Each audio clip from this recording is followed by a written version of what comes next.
Good morning all of you. आप सभी को हमारी संस्था करियर कैंपस में स्वागत है। हम पॉलिटी सेशन पढ़ रहे हैं और पॉलिटी सेशन में आज का जो हमारा चैप्टर है वह है प्रधानमंत्री से संबंधित। प्रधानमंत्री अर्थात प्राइम मिनिस्टर। भारत में प्राइम मिनिस्टर का क्या महत्व है, उसके क्या कर्तव्य है, उसकी चर्चा संविधान में कहाँ पर किया गया है, प्रधानमंत्री से संबंधित कौन कौन से आर्टिकल्स हैं और प्रधानमंत्री का किस तरह से नियुक्ति होता है, यह सारे चीज़ों को आज हम एक एक पॉइंट को बारीकी को समझेंगे। जहाँ से हमारे एग्जाम्स में क्वेश्चन पूछे जाते हैं उन सभी टर्मों को भी हम समझेंगे। तो स्टार्ट करते हैं प्रधानमंत्री के संबंध में वो सारे फैक्ट को।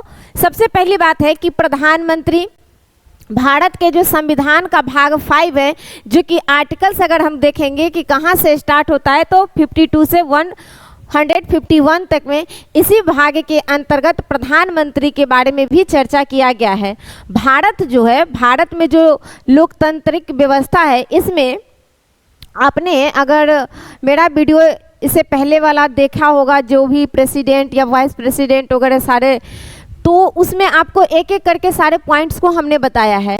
आज भी हम इसमें जो प्रधानमंत्री को पढ़ेंगे तो इस प्रधानमंत्री के संबंध में संविधान में इसका वर्णन कहाँ है, इसके संबंध में तो जानेंगे ही, और इसके अलावा ये भी देखेंगे कि प्रधानमंत्री के बारे में जो बात हम अभी बता रहे हैं कि प्रधानमंत्री को बहुत सारे स्टूडेंट इतना कंफ्यूज रहते हैं कि इनकी नियुक्ति होती है या फिर इनका चुनाव होता है। जिस तरह से प्रधानमंत्री का जो एक चुनाव का दौर चलता है तो सबको लगने लगता है कि प्रधानमंत्री का चुनाव होता है, बट ऐसा होता नहीं है, बिल्कुल नहीं। क्योंकि प्रधानमंत्री का हम चुनाव नहीं, मतलब उनका चुनाव नहीं होता, लोकसभा का चुनाव होता है और उसमें हम लोग पार्टिसिपेट होते हैं, डायरेक्ट रूप से वोट देते हैं और उसमें जब मेंबरशिप में बहुमत दल के नेता के रूप में व्यक्ति का नियुक्ति होता है एक प्रधानमंत्री के पद के रूप में, तो वो राष्ट्रपति के द्वारा किया जाता है। तो ये कैसे होता है, ये किस तरह से है, कैसी प्रक्रिया है, इस सबको समझेंगे। तो ये आता है इसी क्रम में प्रधानमंत्री, प्राइम मिनिस्टर। देखिए, आप सभी जानते हैं कि भारत में जो प्रधानमंत्री का संवैधानिक स्थिति के बारे में अगर हम देखेंगे कि भारत में संवैधानिक स्थिति में प्रधानमंत्री का चर्चा कहाँ पर है, तो आर्टिकल्स आता है 74। आर्टिकल 74 में यह बताया गया है कि मंत्री परिषद के प्रधान के रूप में प्रधानमंत्री का उल्लेख किया गया है। यानी आर्टिकल 74 है, वहीं पर यह वर्णन किया गया है कि भारत में एक मंत्री परिषद जो होगा, क्योंकि भारत में जो लोकतांत्रिक प्रक्रिया है वह संसदीय प्रणाली के तहत यहाँ सारे कार्यों का, दायित्वों का निर्वहन किया जाता है। तो ये संसदीय प्रणाली जो है, इसी संसदीय प्रणाली में मंत्री परिषद भी आते हैं। तो मंत्री परिषद के जो हेड होंगे वह कौन होंगे? प्रधानमंत्री। तो इसी बात को यहाँ पर आर्टिकल्स में उल्लेख किया गया है। आर्टिकल्स कौन सा? तो 74 में कि मंत्री परिषद के प्रधान के रूप में कौन होंगे? प्राइम मिनिस्टर अर्थात प्रधानमंत्री। अब यहाँ देखते हैं कि भारत में कैसी प्रणाली है, तो संसदीय प्रणाली है। भारत में संसदीय व्यवस्था है और भारत में जो संसदीय व्यवस्था है यह, इसमें अगर हम देखेंगे तो इसमें सदन है, लोकसभा, राज्यसभा, ये 2 सदन होता है। इसमें मेंबर होते हैं, इनके द्वारा ही भारत में जो विधि होता है उनका निर्माण किया जाता है। तो ये सारे जो प्रावधान है इन सब के बारे में हम देखिए, पहला तो आज हम प्राइम मिनिस्टर पर ही मेन फोकस कर रहे हैं, लेकिन नेक्स्ट वीडियो जो आएगा वो मंत्री परिषद से, और फिर मंत्री परिषद से संबंधित सारे मंत्री वगैरह जो है उन सब के बारे में क्लियर करेंगे। तो एक एक चीज़ को समझने के लिए, क्योंकि सारा एक ही चीज़ में डाल देंगे तो वो खिचड़ी हो जाएगा और वो पढ़ने में मज़ा भी आप लोग को नहीं आएगा। इसीलिए हम आज प्रधानमंत्री के संबंध में ही चर्चा कर रहे हैं। तो प्रधानमंत्री एक संसदीय, भारत में मंत्री परिषद के रूप में होंगे और मंत्री परिषद के जो हेड होंगे, प्रधान होंगे, वह प्रधानमंत्री होगा। यह उल्लेख आर्टिकल 74 में है। 1-2 पॉइंट आता है कि भारत में जो ये मंत्री परिषद होगा, अगर थोड़ा सा इसको हम देखेंगे, मंत्री परिषद, इसमें कहा गया है कि इसमें मंत्री परिषद तो मंत्रिमंडल की भी बात आता है। तो इसमें एक संविधान में संशोधन के बारे में चर्चा आता है। 91 नंबर का 91वां संविधान संशोधन 2004 में, और इसमें कहा गया है कि जो मंत्रीगण होंगे उसके बारे में कि जो लोकसभा के कुल सदस्य होते हैं, यदि अभी हम देखेंगे तो लोकसभा में 543 सीट है, तो लोकसभा के कुल सदस्यों का कितना परसेंट, तो लोकसभा के कुल सदस्यों का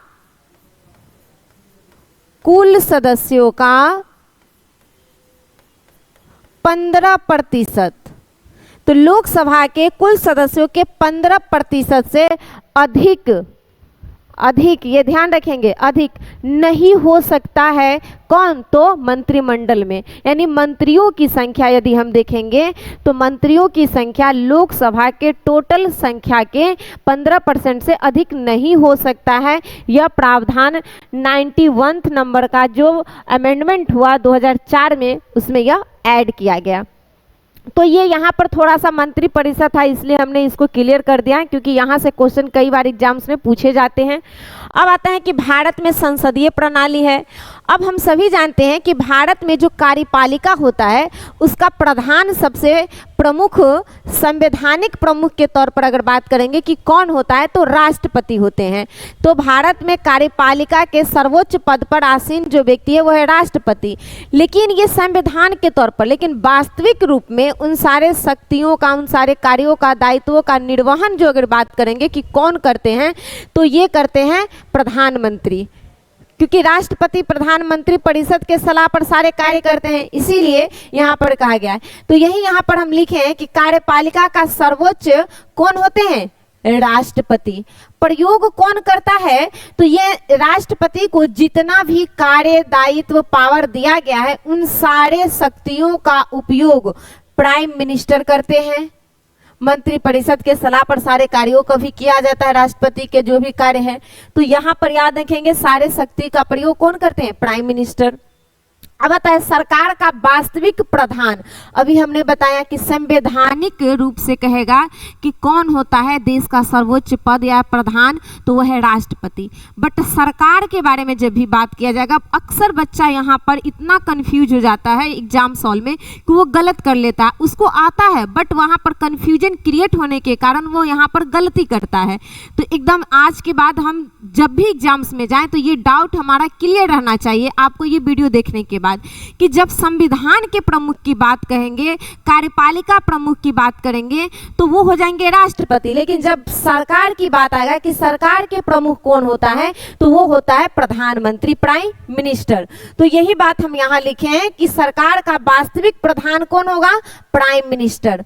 सरकारी सत्ताधारी दल के जो नेता होते हैं वही प्रधानमंत्री बनते हैं। अब देखिए यहाँ पर एक दो टर्म हम समझते हैं। लोकसभा, लोकसभा का क्या होता है, चुनाव होता है। और भारत में अगर हम बात करेंगे कि भारत में बहुदलीय प्रणाली है, संसदीय प्रणाली तो है लेकिन बहुदलीय, यानी कि यहाँ पर कोई एक पार्टी नहीं है, दो पार्टी नहीं, कई सारी पार्टियां हैं और वह सारी पार्टी अपना चुनाव लड़ती है, चुनाव में बहुमत प्राप्त करती है। उस आधार पे अगर जोन पार्टी बहुमत प्राप्त करेगी, उस पार्टी, यदि मान लेते हैं कि लोकसभा का चुनाव हुआ और लोकसभा में सभी पार्टियां अपना अपना उम्मीदवार लेकर के मैदान में उतरे हैं, और यहाँ पर जिस पार्टी को बहुमत प्राप्त होगा उसी पार्टी के जो नेता होंगे, बहुमत याद रखेंगे, बहुमत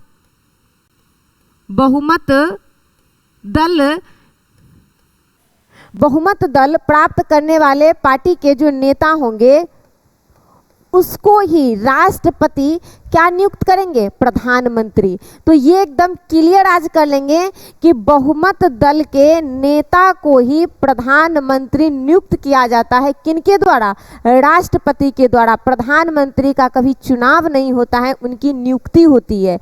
तो ये क्लियर रखेंगे कि प्रधानमंत्री को क्या, प्रधानमंत्री का क्या होता है, नियुक्त होता है, यानी प्रधानमंत्री नियुक्त किए जाते हैं। तो बहुमत दल के नेता जो होते हैं उनको प्रधानमंत्री के रूप में नियुक्त किया जाता है राष्ट्रपति के द्वारा। यहां पर एक दो टर्म और समझने वाली बात क्या है कि जब अगर बहुमत दल के, ये तो सामान्य स्थिति है कि किसी भी पार्टी को बहुमत प्राप्त हुआ तो उस दल के नेता प्राइम मिनिस्टर बन जाएंगे। और लेकिन यदि ऐसा नहीं होता है, किसी भी एक पार्टी को बहुमत प्राप्त नहीं होगा, यदि असामान्य कंडीशन की जब बात करेंगे, असामान्य स्थिति की जब हम बात करेंगे, तो इस जगह पर क्या होगा, यानी किसी भी एक पार्टी को बहुमत नहीं प्राप्त है तो क्या होगा। तो यहाँ पर राष्ट्रपति अपने विवेक के मतलब अपने विचार से, अपने सोच समझ के अनुसार वो क्या करते हैं, किसी ऐसे व्यक्ति को प्रधानमंत्री नियुक्त कर सकते हैं जो उनको लगेगा कि ऐसे व्यक्ति को हम नियुक्त करें जो अपना बहुमत सिद्ध कर सकते हैं। तो ये नियुक्त अपने विचार से, अपने विवेक के अनुसार करते हैं। तो यहाँ पर यह क्वेश्चन पूछा जाता है, यदि किसी पार्टी को बहुमत नहीं प्राप्त होगा तो प्रधानमंत्री किसी व्यक्ति को राष्ट्रपति किसी व्यक्ति को प्रधानमंत्री किस आधार पर नियुक्त करते हैं, तो वो अपने स्व विवेक से करते हैं और उसे बहुमत सिद्ध करने के लिए कहते हैं। लेकिन यदि वह व्यक्ति बहुमत सिद्ध नहीं कर पाता है तो फिर से चुनाव होता है, वह पद से हट जाते हैं, फिर से चुनाव होता है, रीचुनाव के बाद से फिर से यह जो व्यक्ति बहुमत दल प्राप्त करेगा, जो दल, उसके आधार पर यहाँ पर नेता उसी दल के नेता को प्राइम मिनिस्टर नियुक्त किया जाएगा। एक दो कंडीशन आता है, या तो किसी दल को मिलना चाहिए बहुमत, अगर कोई एक दल को बहुमत नहीं मिला तो आप सभी जानते हैं कि गठबंधन की सरकार बनती है भारत में भी, यानी एक पार्टी दूसरे पार्टी के साथ गठजोड़ कर लेती है और फिर उसके आधार पर उसमें से एक व्यक्ति जो होता है, जो उसके नेता होते हैं, उसको प्राइम मिनिस्टर बनाया जाता है। एक पार्टी दो पार्टी गठजोड़ के सरकार में आती है। तो ये कंडीशन है, कुछ टर्म है जो समझने वाली चीज़ है, यहाँ से क्वेश्चन भी पूछा जाता है, हम आराम से इसको समझ लेंगे। यही सत्ताधारी दल के नेता क्या होते हैं, प्राइम मिनिस्टर बनते हैं। और यहाँ पर हमने लिखा है कि 91 नंबर का 2004 में जो अमेंडमेंट हुआ था, इसके आधार पर ही लोकसभा के लगभग कुल मेंबर का 50% मेंबर ही जो होंगे वह मंत्री होते हैं, मंत्रिमंडल में शामिल हो सकते हैं, मंत्री बन सकते हैं। नेक्स्ट अगर हम आप देखें, मुझे लगता है यहाँ आप लोग अच्छे से समझ गए होंगे। अब आता है कि प्रधानमंत्री की नियुक्ति किनके द्वारा किया जाता है। अभी हम बताएं कि प्रधानमंत्री की नियुक्ति राष्ट्रपति करते हैं। कौन करेंगे, राष्ट्रपति के द्वारा किया जाता है।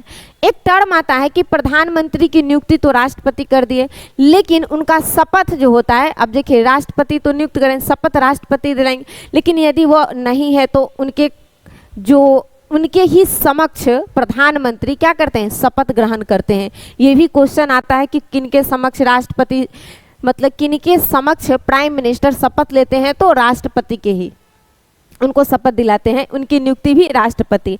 अब नेक्स्ट,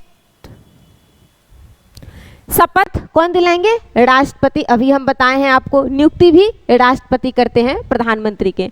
उत्तरदायी, बहुत अच्छा क्वेश्चन है ये, क्वेश्चन बहुत सारे एग्जाम्स में देखने को आपको मिलेगा प्रीवियस ईयर में। यहाँ पर आता है कि जो प्रधानमंत्री है वह किसके प्रति उत्तरदायी होंगे, यानी जवाबदेही होंगे, रिस्पॉन्सिबिलिटी उनकी किसके प्रति होगा।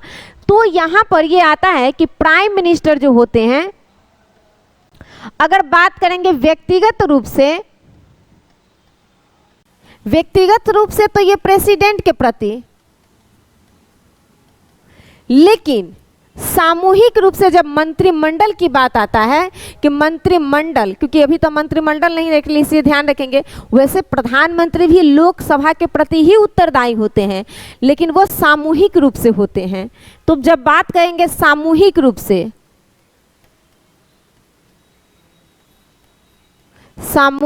से तो यह लोकसभा के प्रति क्या होंगे, उत्तरदायी होंगे। ये दोनों कंडीशन आप याद रखेंगे,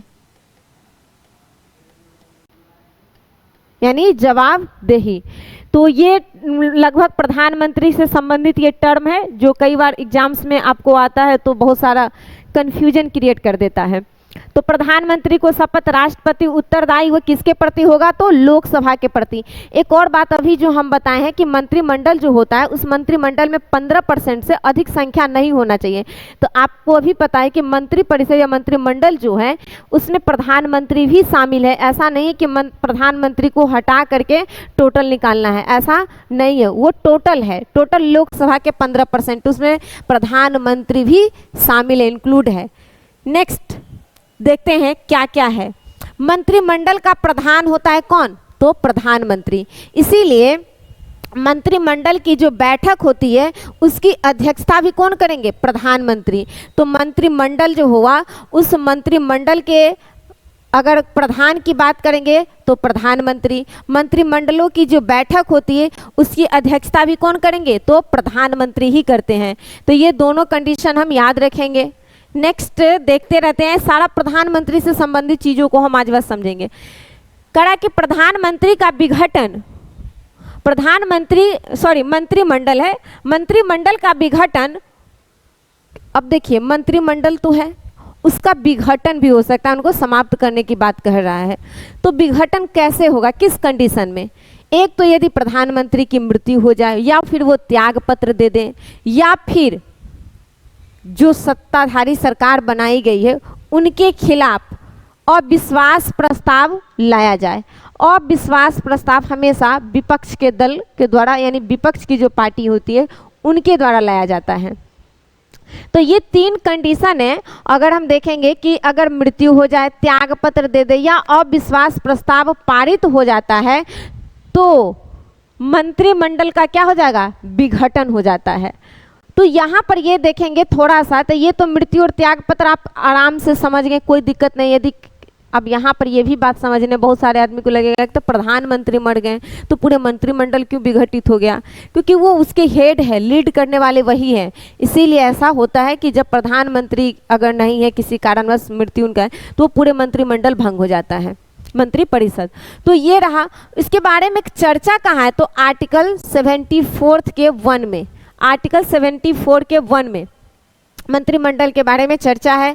और अविश्वास प्रस्ताव पारित करने की बात अगर करेंगे कि सरकार के खिलाफ जो अविश्वास लाया जाता है, इसके बारे में चर्चा आर्टिकल 118 में किया गया है। जब कभी भी सरकार के खिलाफ अविश्वास प्रस्ताव लाया जाएगा तो यह विपक्ष के द्वारा लाया जाएगा, और विपक्ष जब यह अविश्वास प्रस्ताव लेकर के आती है सदन में, सबसे पहली बात तो ये कहाँ आता है, ये एकदम इम्पोर्टेंट पॉइंट है, इसको आप याद ही रखेंगे। लोकसभा में अविश्वास प्रस्ताव हमेशा लोकसभा में लाया जाता है, और इसको लाने से पहले 50 सांसदों के समर्थनों की आवश्यकता होती है। यानी कोई पार्टी जो विपक्ष की पार्टी है, यदि वह सरकार के खिलाफ अविश्वास पत्र लेकर के, मत लेकर के विधेयक आ जाती है, तो इसके लिए 50 सांसदों का समर्थन अनिवार्य है। उस पर 50 सांसद अपना समर्थन दे रखे हो। उसके बाद ये आता कहाँ पर, ये क्वेश्चन कई बार आया हुआ है, तो अब आज से याद रखेंगे, अविश्वास पत्र हमेशा लोकसभा में आएगा, 50 मेंबरों का समर्थन होना चाहिए सांसदों का। तो ये टर्म रहा विघटन का। अब आता है कि एक और बात आती है विघटन के टर्म में, कि प्रधानमंत्री किसी भी कारणवश राष्ट्रपति को सलाह दे सकते हैं मंत्रिमंडल को भंग करने के लिए, लोकसभा को भंग करने की बात जब आती है, तो ये टर्म भी याद रखेंगे कि लोकसभा को भंग करने के लिए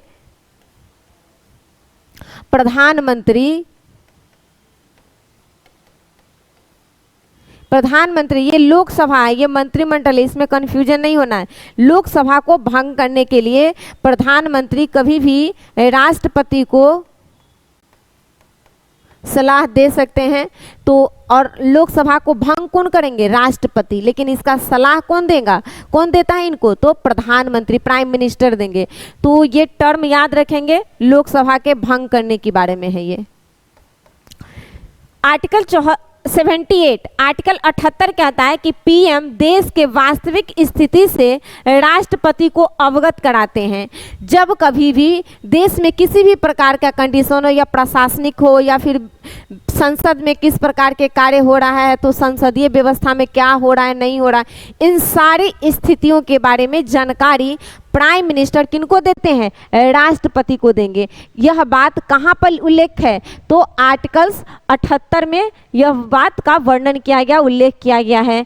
तो ये हम ध्यान रखेंगे। मंत्रिमंडल के विघटन का टर्म भी याद रखेंगे, और लोकसभा के भंग करने की बात, ये दोनों अलग है, दोनों को टर्म को समझ जाएंगे हम कि किस तरह से होता है। एक और बात समझेंगे हम यहाँ पर, कि जब कभी भी इसमें विघटन, मंत्रिमंडल के विघटन में क्या कहता है कि यदि किसी मंत्री के खिलाफ भी अगर ऐसा आता है, अविश्वास पत्र की अगर बात आती है, तो भी वहां पर मंत्रिमंडल भंग हो जाता है। किसी भी एक मंत्री के खिलाफ भी अगर वह पारित हो जाए तो ऐसा नहीं कि बिना पारित हुए ही, तो अगर क्योंकि जब तक पारित नहीं होगा तब तक तो वो भंग नहीं होगा, तो ये भी ध्यान रखेंगे। यहाँ पर ये टर्म के लिए किसी भी एक मंत्री के लिए भी ये लागू होता है। तो नेक्स्ट इसमें और हम देखते हैं क्या है आगे, प्राइम मिनिस्टर के पावर क्या है और इसके कार्य क्या है, यानी कि प्रधानमंत्री से संबंधित कुछ शक्ति और उसके वर्क क्या है, उनके कार्य क्या है, उसको हम समझेंगे। लोकसभा में कार्यों एवं नीतियों की घोषणा करने का काम कौन करते हैं, तो प्रधानमंत्री। लोकसभा में क्या कार्य होंगे, क्या क्या उनका नीति, उसके आधार पर कौन कौन से तय किया जाएगा, वह सारा जो काम होता है वह किनके अंतर्गत आता है, इनकी घोषणा कौन करेंगे, तो प्राइम मिनिस्टर करते हैं। फिर कहता है लोकसभा में प्रश्न का उत्तर देना। लोकसभा में, यानी लोकसभा में आप सभी जानते हैं कि ये जो निम्न सदन कहलाता है लोकसभा, और यहाँ पर हमारे द्वारा चुनकर भेजे गए मेंबर होते हैं। तो यहाँ पर सरकार से सवाल पूछने की बात जब आती है, जब भी प्रश्न पूछा जाएगा सरकार से, तो सरकार यहाँ पर उन प्रश्नों को जवाब देने के लिए आते हैं।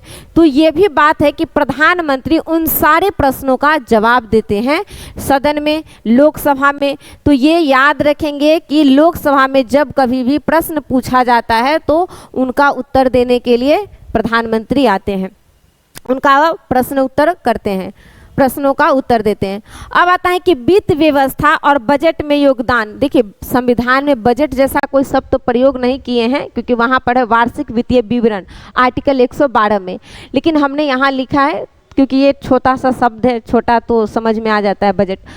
तो ये जो बजट तैयार करने की बात करेंगे, तो बजट तैयार करने में भी प्रधानमंत्री का रोल होता है, उसमें भी, और साथ ही साथ जो वित्त व्यवस्था से संबंधित चीज़ें होती हैं उनमें भी प्रधानमंत्री अपना योगदान देते हैं। तो ये भी याद रखेंगे कि उनके ही शक्ति के अंतर्गत आता है। मंत्रियों का विभाग आवंटन। अब देखिए एक बात आती है कि प्रधानमंत्री की नियुक्ति सभी कोई को अब तक तो क्लियर हो गया होगा, राष्ट्रपति करते हैं। एकदम सही बात आप लोगों ने समझ लिया, प्रधानमंत्री की नियुक्ति राष्ट्रपति, और जितने भी मंत्री हैं उनकी नियुक्ति भी कौन करेंगे, तो राष्ट्रपति। लेकिन मंत्रियों की नियुक्ति राष्ट्रपति किनके सलाह पर करते हैं, तो प्रधानमंत्री के सलाह पर। किनके सलाह पर, प्रधानमंत्री के सलाह पर।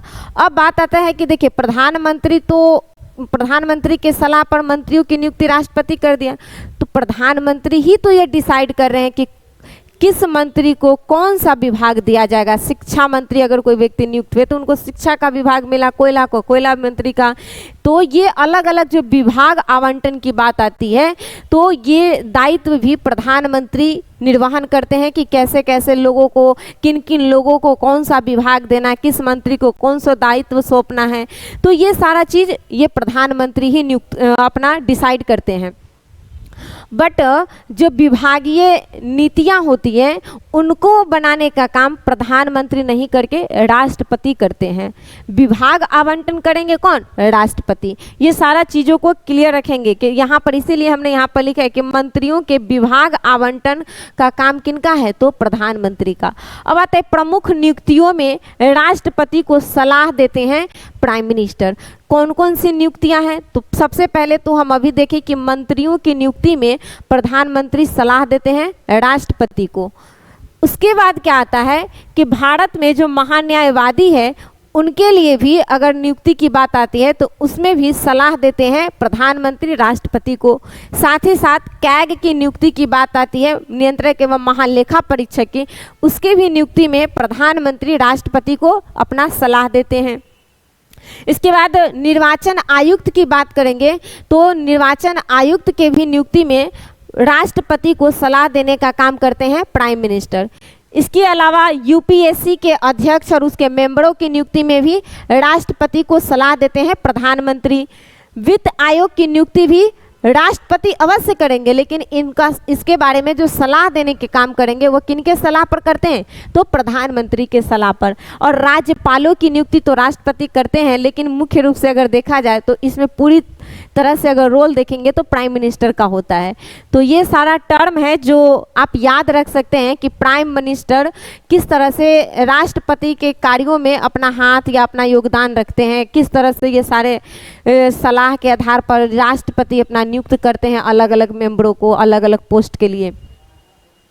उसके बाद आता है सर्वोच्च पुरस्कार में स्वीकृति। सर्वोच्च पुरस्कार में स्वीकृति की बात करते हैं, जैसे कि भारत का सबसे सर्वोच्च नागरिक सम्मान भारत रत्न है, पद्म विभूषण, पद्म भूषण, पद्म श्री, ये सारे जो अवार्ड दिए जाते हैं, इन सभी अवार्डों के लिए जो नामित किए जाते हैं उसमें भी योगदान होता है प्राइम मिनिस्टर का। सलाह उसमें एकदम बिल्कुल समझिए कि इंक्लूडेड रहता है, एडेड रहता है, उनकी सहमति रहती है।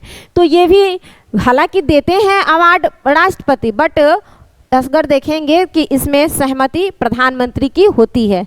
तो ये भी याद रखेंगे। ये सारे दायित्व कुछ वर्ग वगैरह है जो हम प्रधानमंत्री का यहाँ पर एक एक करके लिखे हैं ताकि आपको भी समझ में आ गए कि प्रधानमंत्री कौन कौन से कार्यों में अपना योगदान देते हैं। अब हम नेक्स्ट इसके चीज़ों को और समझते हैं। तो ये आता है भारत के प्रधानमंत्री से संबंधित।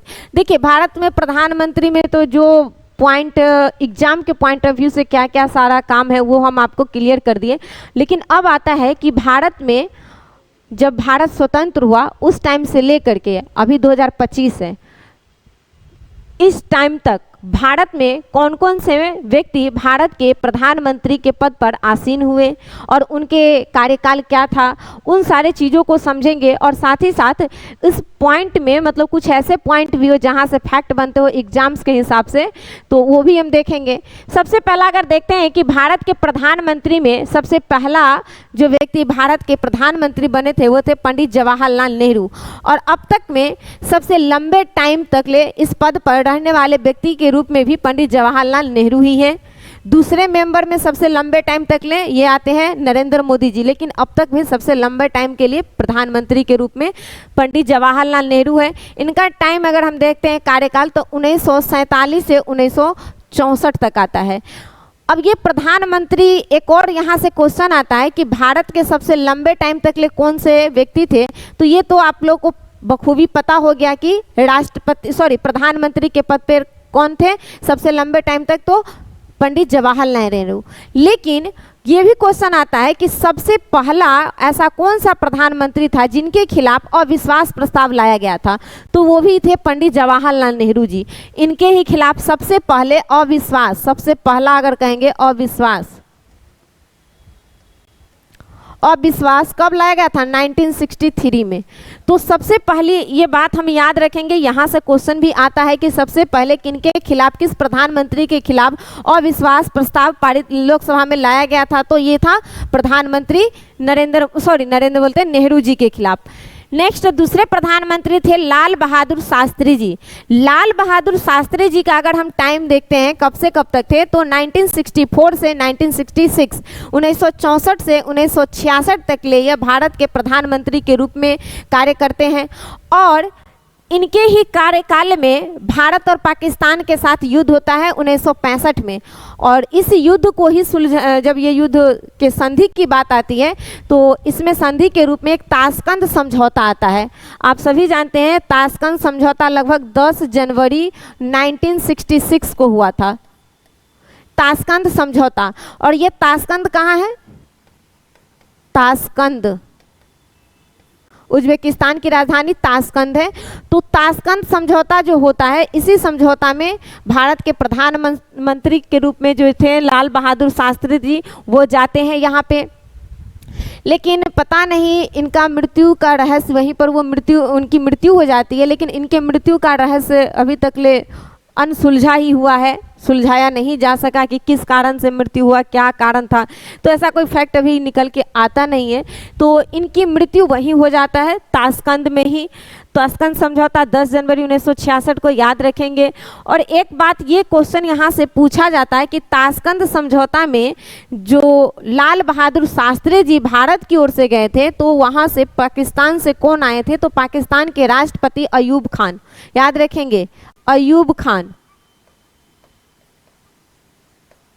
ये वहाँ के राष्ट्रपति रहते हैं।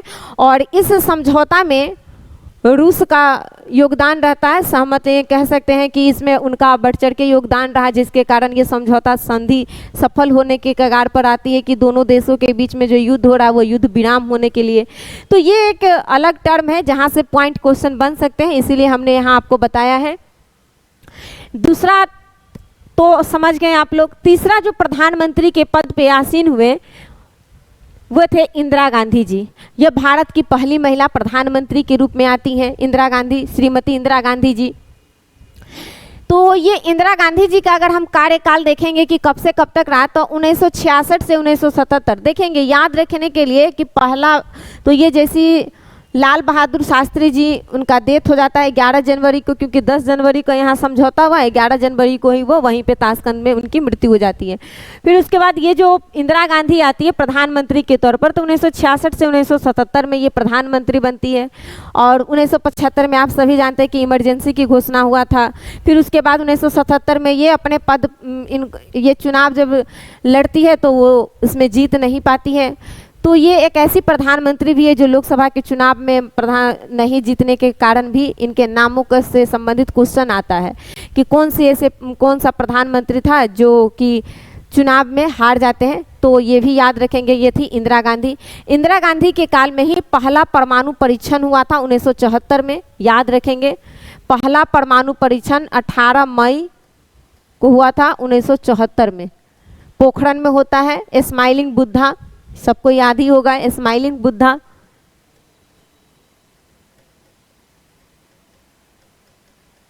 स्माइलिंग बुद्धा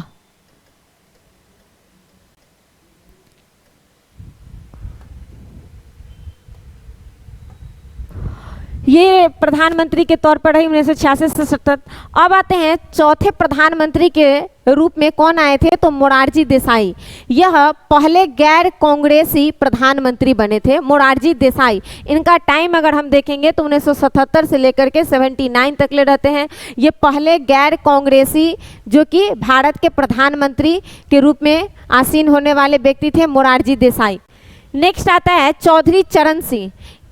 चौधरी चरण सिंह जी का नाम काफ़ी इम्पोर्टेंट हो जाता है, क्यों? क्योंकि यह एक ऐसे प्रधानमंत्री थे जो कभी भी अपने प्रधानमंत्री के पद पर रहते हुए कभी भी किसी सदन में अपना चरण नहीं दिखाने गए, अर्थात ये कभी उपस्थित नहीं होते हैं, यानी सदन में नहीं जाते हैं।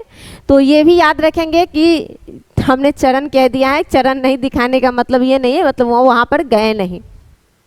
तो चौधरी चरण सिंह जी, इनका टाइम अगर देखते हैं तो 1979 से 80 तक ले, 1989 से 80 तक ले ये प्रधानमंत्री के रूप में रहते हैं। और यह कभी भी सदन में उपस्थित नहीं हुए थे, कभी सदन नहीं गए। सदन में नहीं जाने वाले प्रधानमंत्री के रूप में इनका नाम दर्ज है, चौधरी चरण सिंह। चरण नहीं दिखाने के कारण ये आप एक कोड वर्ड में याद रख सकते हैं। 9 नंबर के रूप में फिर प्रधानमंत्री के रूप में आती है इंदिरा गांधी, श्रीमती इंदिरा गांधी जी, जो 1980 से 84 तक ले प्रधानमंत्री के रूप में अपना कार्यभार संभालती है। लेकिन 1984 में याद रखेंगे कि 31 अक्टूबर 1984 का इनका निधन हो जाता है, इनकी मृत्यु हो जाता है प्रधानमंत्री इंदिरा गांधी जी का, ये भी याद रखेंगे इंदिरा गांधी।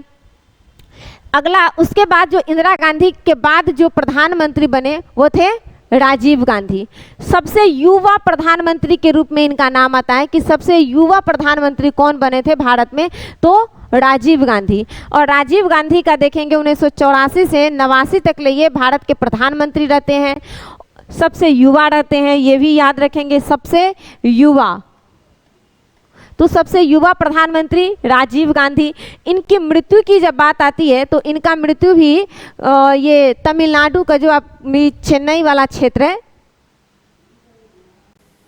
चेन्नई, इस क्षेत्र में ही इनकी मृत्यु बम विस्फोट में हो जाता है, जिसके कारण चुनाव के दौरान वे जनसभा को संबोधित करते रहते हैं, उसी समय इनकी बम विस्फोट के कारण इनकी मृत्यु होती है। तो याद रखेंगे ये भी कि चुनाव दरमियान, लोकसभा के चुनाव के टाइम में कौन से प्रधानमंत्री की मृत्यु हुआ था, तो ये थे राजीव गांधी। सबसे युवा कौन थे प्रधानमंत्री, तो राजीव गांधी। हम सारे चीज़ों को बताते चलते ताकि इनसे और भी कुछ अगर क्वेश्चन है तो वो स्टैटिक जीके वाले क्वेश्चन टाइप्स में, तो आप आराम से डील कर पाइएगा।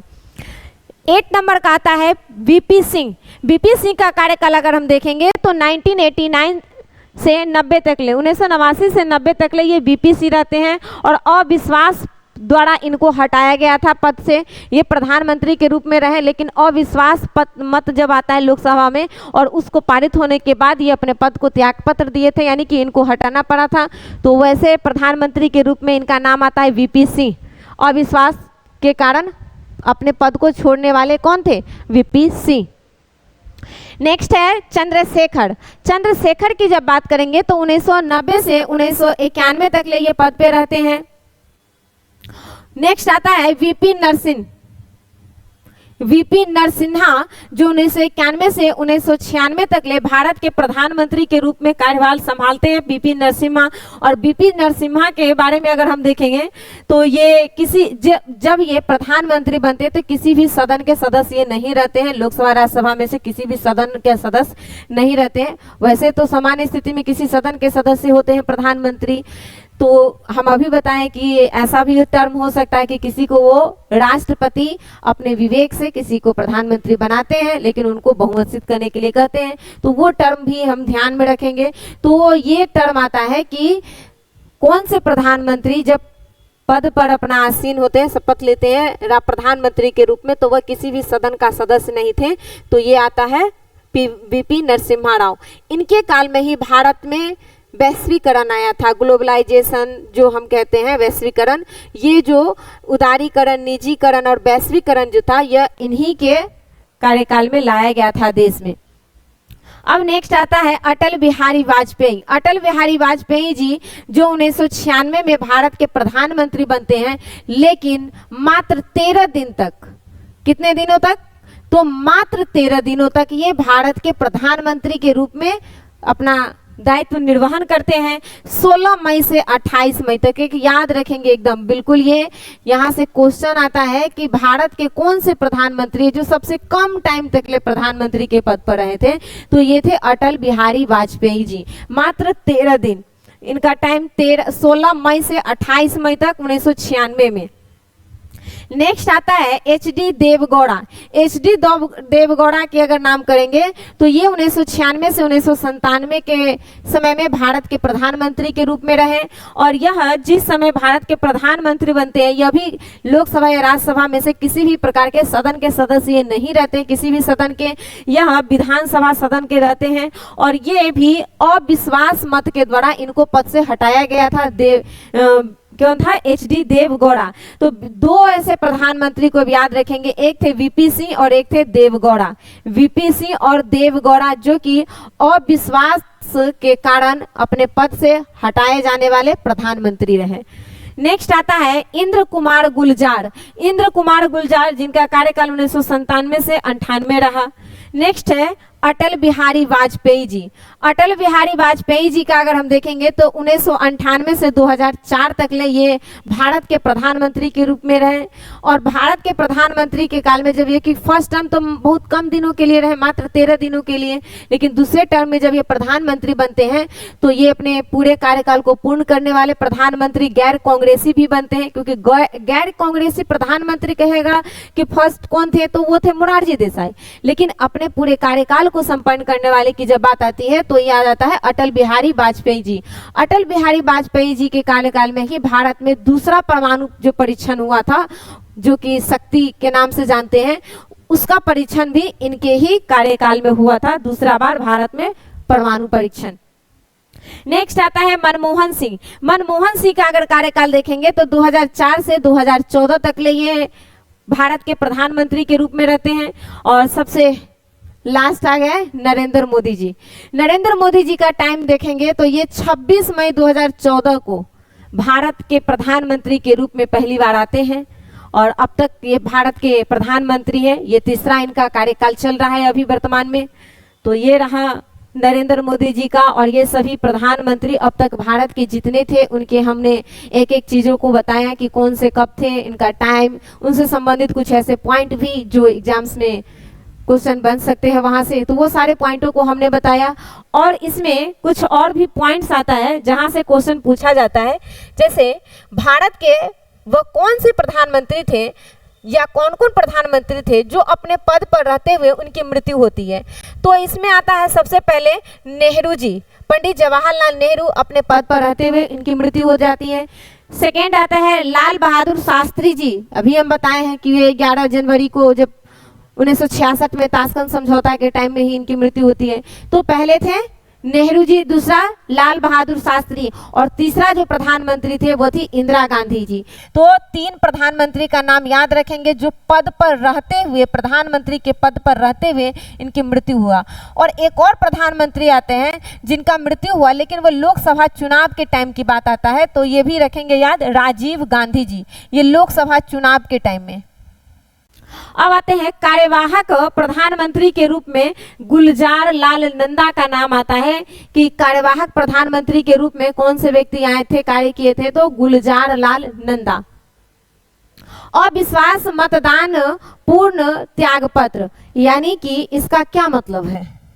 अविश्वास यानी कि जब किसी मंत्री या प्रधानमंत्री के खिलाफ अविश्वास प्रस्ताव लाया गया सदन में, लोकसभा में, तो उससे पहले ही वह अविश्वास मत पूर्ण होने से पहले क्या हो गया कि वो प्रधानमंत्री त्यागपत्र दे दिए। तो जो ऐसे व्यक्ति थे उसमें एक नाम आता है चौधरी चरण सिंह जी का और अटल जी का। तो ये दोनों नाम हम याद रखेंगे कि इन पर अभी अविश्वास प्रस्ताव लाया तो जरूर गया था इनके खिलाफ, लेकिन वह मतदान अभी होने से पहले ही इन्होंने अपना त्यागपत्र दे दिया, अटल जी और चौधरी चरण सिंह। ये अभी हम आपको बताएं, चरण सिंह, चरण नहीं दिखाते किसी भी सदन में जाकर के, तो ये याद रखेंगे। अब आता है कि पहला अविश्वास जिस प्रधानमंत्री के खिलाफ लाया गया था वह थे पंडित जवाहरलाल नेहरू। और कब लाया गया था? तो 1963 में। और इनके खिलाफ लाने वाले जो व्यक्ति थे वो इम्पोर्टेंट हो जाता है एग्जाम के पॉइंट ऑफ व्यू से कि नेहरू जी के खिलाफ अविश्वास प्रस्ताव सदन में कौन से मेंबर लेकर आए थे, तो ये थे जेपी कृपलानी। याद रखेंगे इनका नाम, काफी इंपोर्टेंट है, यहाँ से क्वेश्चन सीधा एग्जाम्स में बनने का चांस बनता है, जेपी कृपलानी। अब आते हैं सर्वाधिक बार, यानी कि सबसे अधिक बार किस प्रधानमंत्री के खिलाफ सदन में अविश्वास प्रस्ताव लाया गया था, तो ये थी प्रधानमंत्री इंदिरा गांधी।